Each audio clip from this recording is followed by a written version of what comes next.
Hello, and welcome to the final part 7 of the Storywriting Social with me, Simon Hall, and we continue our journey through the last letters of the alphabet. So here we go.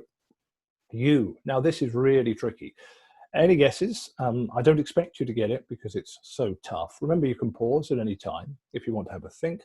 I'll give you a clue here. Now, a lovely bit of scenery, a lovely graphic. And I'll give you a question as well. What do you call a writer who never gives up? Have a think about that for a second. Famous question. One of my favorite questions in writing circles. The answer is published. Published. So U is unvanquishable. It's important to have an unvanquishable spirit in the world of writing because it's tough. You get knockbacks. You've got to pick yourself up and keep going. Let me illustrate that to you. Some famous rejections. First, a now very famous novel was rejected 30 times by publishers.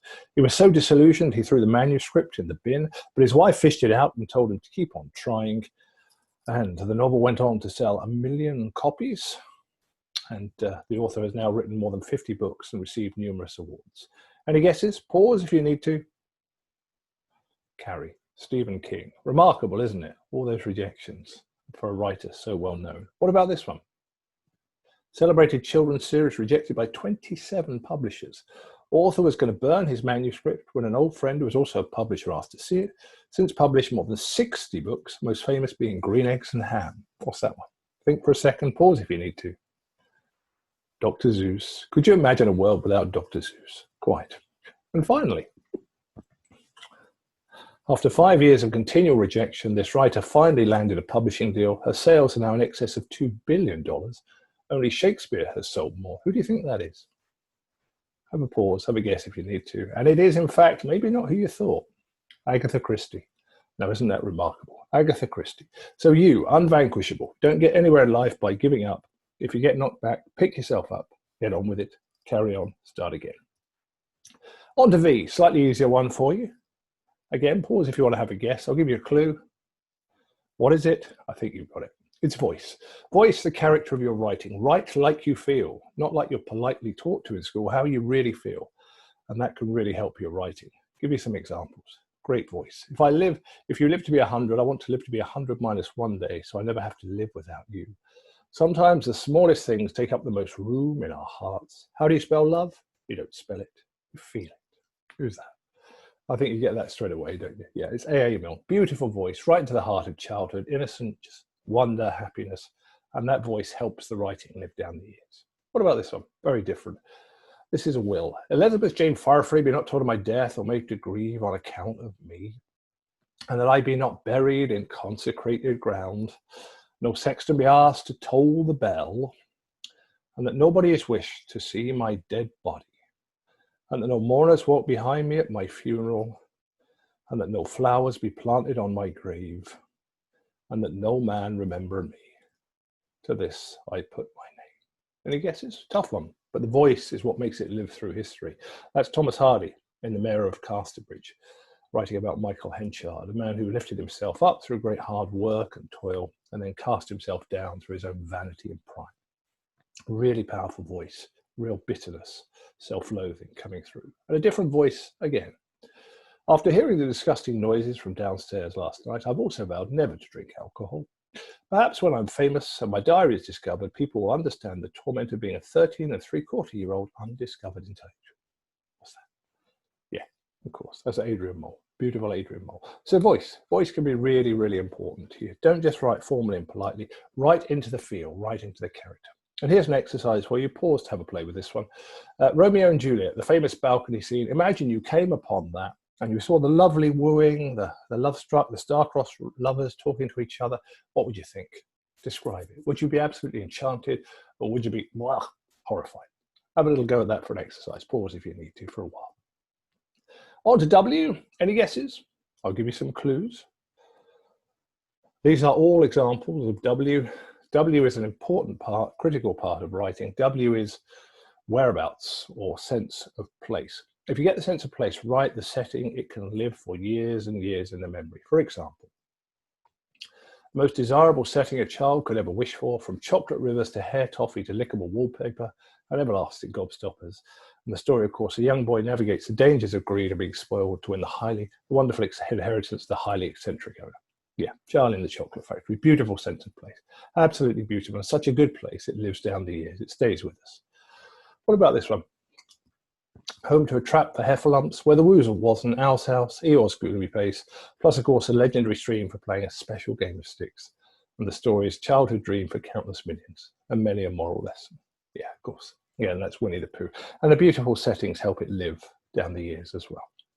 So how do we do settings? Well, first of all, you can describe what something looks like. Poets do this beautifully. Here's a famous example, favourite of mine. I know so well this turfy mile, these clumps of sea-pink withered brown, the breezy cliff, the awkward stile, the sandy path that takes me down. To crackling layers of broken slate where black and flat sea woodlice crawl, and isolated rock pools wait, wash from the highest tides of all.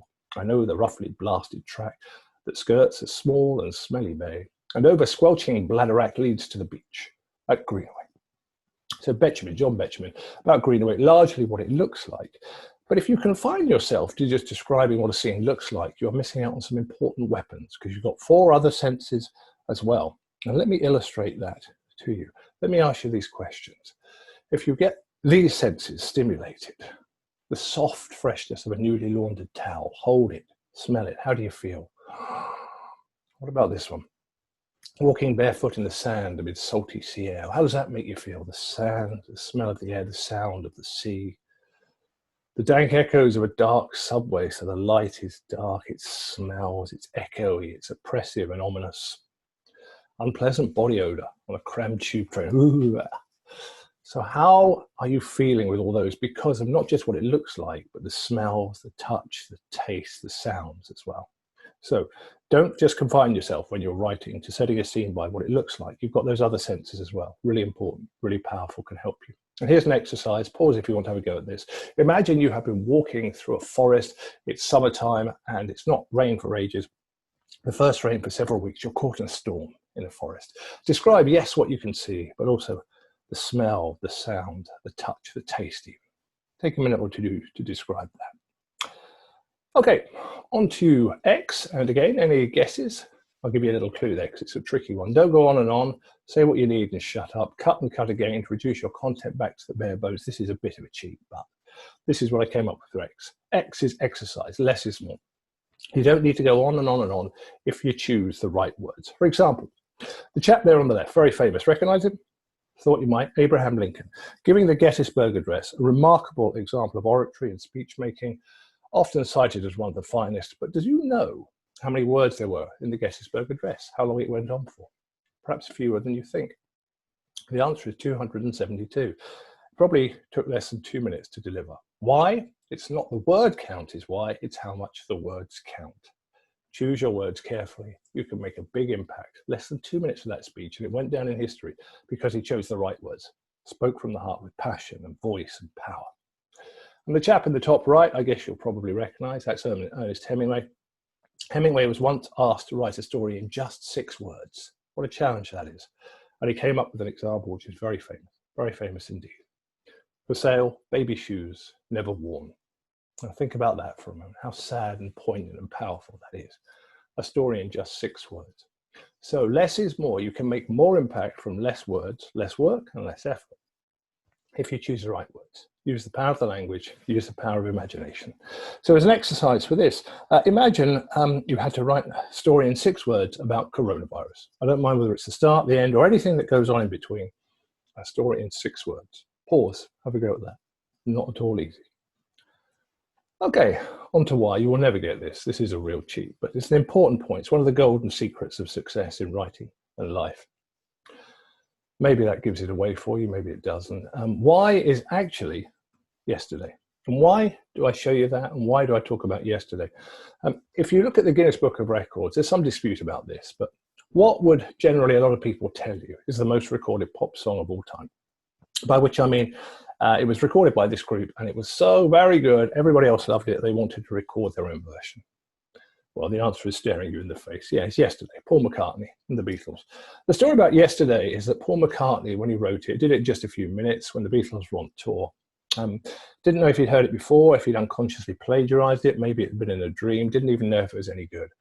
So he sort of ummed and ahed about it, and he showed it to the other Beatles, who also ummed and ahed, and maybe it's good, maybe it's not good. Anyway, they decided to play it on stage that night, see what the reaction of the crowd would be. Didn't really know whether it was worth keeping. Of course, the rest is history. The crowd loved it, they recorded it. Became the most recorded song in all time. Generally, most people think that. Moral of the story is that self-doubt is part of life. I have it, and I've done a few interesting things with my life. Everyone I've worked with, some really big names, have it.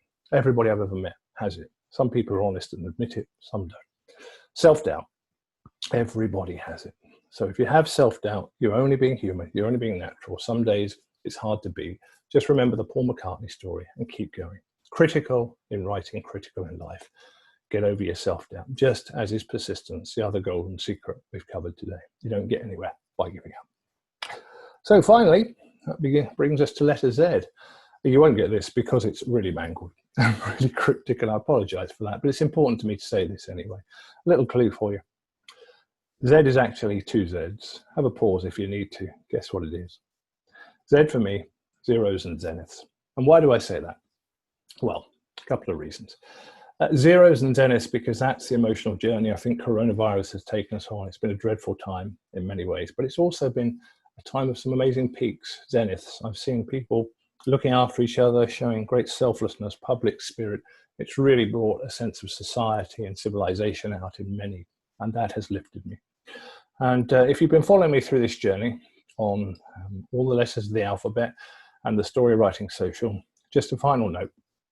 When I started this, I had no idea how it would go, who would come along, if anyone, whether it would be interesting, whether it would be worthwhile. I have met a lovely group of people who have enormous talent, and it has been a great highlight for me. So through the zeros of this crisis, and there have been many, this has been a zenith. And for me, final, I suppose, golden secret of life, getting through into this one. We all have difficult times. We all have our zeros. But wait it out, keep working, keep persisting, keep trying, keep believing, and the zeniths will follow. So thank you very much if you've stayed with me through this entire series of the Storywriting Social. It's been a great pleasure. I've enjoyed it so much. I hope it's just brought a little bit of light into these otherwise quite dark times of coronavirus. Thank you for joining me. Look after yourself. I know from some of the stuff I've seen from people who've sent it to me or talked to me, you have talent. If you want to be a writer, go and use it. Otherwise, use your talent wherever you want. It's been a pleasure. Thank you so much. Take care of yourselves, and maybe see you again sometime. Bye-bye for now.